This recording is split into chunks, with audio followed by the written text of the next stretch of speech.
Going to the conversation all morning long this morning, columnist and Fox News contributor Liz Peek, Lloyd Financial Group CEO Luke Lloyd. Mornings with Maria is live right now.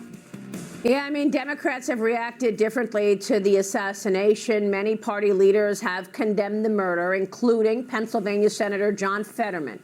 He says he's not happy with where the rhetoric is going. Watch this. We have to turn the temperature down. It's like we can't compare people to these kinds of figures in history.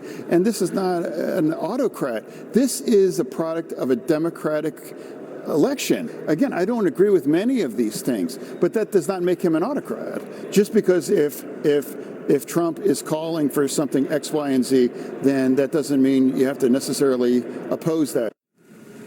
Yeah. Lloyd, your reaction? I'm starting to like Fetterman. I mean, he's starting to become logical, and I think that he's understanding that the party. He's terrific. He's starting to understand that the party's becoming not cancel culture, but it's becoming that kill culture, and that's a very scary thing. Look, I have a very personal connection to this. You know, I'm a few years younger than Charlie Kirk. I was in college when he started becoming more of a household name. I was the minority in college that had a speech given against me even one time because I was student body president and no one agreed with me, right? So I have a very personal connection to this. If I had to describe Charlie's brain in just a couple ways, it was one, logical, and two, rules-based with Christianity. And when I observe society in today's world, only reason you wouldn't like Charlie is if you're not logical and you don't follow religion or Christian values. And it doesn't have to be Christian values, just religious values, because a lot of it goes hand in hand. We all share kind of similar values in that way. That's the scary part. We don't need to just protect the executive branch and judicial branch. That's important. We need to protect all of America, and that's what Trump's trying to do, which is a lot of the things he's doing with like Memphis and things. That is spot on, Luke. And come back. Good Monday morning, everybody. Thanks so much for joining us this morning. I'm Maria Bartiromo, and it is Monday, September 15th. It is 7 a.m. on the button on the East Coast. Coming up this hour at 7:10, we've got our Word on Wall Street panel. Christopher Marinac and Luke Lloyd weigh in on stocks. 7:20 is Congressman Russell Fry. For his first interview since taking the role, he said that Memphis, Tennessee was the homicide capital of the country. I mean, literally, that's what he said, the homicide capital. He said, I didn't know that, but it's the homicide capital, Luke. Yeah, so when I see a police officer on the street, I feel more comfortable. I want to use what happened to me yesterday as an example. I was flying into New York City, and the airport, we had security at the gate. The first time that's ever happened to me in 5 years. Everybody's anxiety level was through the roof. Why is there security around? I felt more comfortable. I'm like, I'm glad there's more security around. So my point is, this comes down to the rhetoric of why do people not trust security? Why do people not trust police officers? Why do people not trust the National Guard to come in and protect them? This is a policing issue of not having enough police officers in your country or in your state, in your city. That's the issue. It's because these liberal ideologies, these liberal policies that have messed up these cities in the first place and messed up people's brains and anxieties of saying, hey, I don't feel comfortable now when police officers are around. That's a ridiculous way to think. We need to adjust that thinking here in America. Yeah, I don't even think they believe it, Liz. I think it's just whatever Donald Trump says, let's go the opposite. Right. That's the entire Democrat. The Word on Wall Street, top investors watching your money. Joining me now is the Director of Research at Janney Montgomery Scott, Christopher Marinac. Also with us is Luke Lloyd this morning. Christopher working to head off the new November deadline for President Trump's tariffs on China. Both countries also edging closer to a deal on TikTok after the first day of negotiations ahead of Wednesday's deadline to ink a deal divesting U.S. operations or facing a nationwide ban of TikTok. What's your take? Treasury Secretary Bessent says progress has been made, though there are differences that remain over tariffs and national security.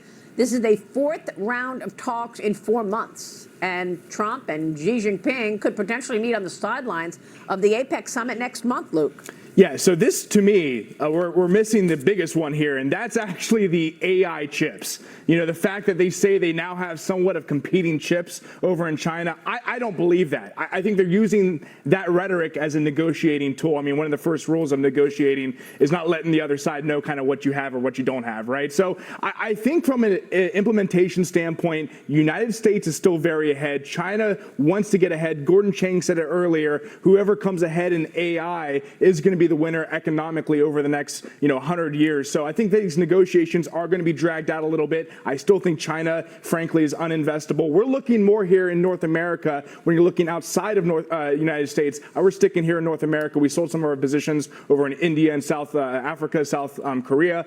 We are now focusing on places like Colombia and Mexico. We added CIB, FMX, two international countries here in North America that I think will do very well as the economy money flows over here outside of the overseas areas. By the way, we're still waiting on details and a resolution to the federal appeals to stop President Trump from issuing tariffs based on an emergency. And I'm told that the tariff backup plans are emerging. Yeah. Should that go in the wrong way, pending the court decision? Your thoughts there? They've got backups here, by the way. They do have many backups. And frankly, I don't think it's going to go against them. I mean, look, one of the roles of the President of the United States is to make sure they are the commander-in-chief. And we are not past just the economic side of things. We are now at the point of national security when it comes to the AI talks and when it comes to stuff. So tariffs are one part economically, but it is a national security item here. So I don't think it's going to have much of a hiccup in the court. I think that's going to be fine. What I do think the hiccups are going to be is the international conversations, because China knows they are behind, and the only way for them to get ahead again is to make sure they have our technology, which they could backwards engineer. They might have it. I'm just assuming that they don't, because I don't trust a lot of the data coming out of China. And you mentioned defense earlier. You like defense, and you're looking internationally in certain areas, but China uninvestable. Yeah, so Raytheon, Lockheed Martin, I think defense is a great area. Defense spending is going to go up around the world, not just here in the United States, it's going to go up around the world. And then even Axon Enterprises, which I mentioned earlier, like the security spending here now in America, through these bills that are coming up, you can play that part as well. 5% of the offenders make up 50% of the crime. So I think that's the numbers we need to look at. You need to put those people away for a very long time. And if you disagree with that, you're the problem. Maria, really quick,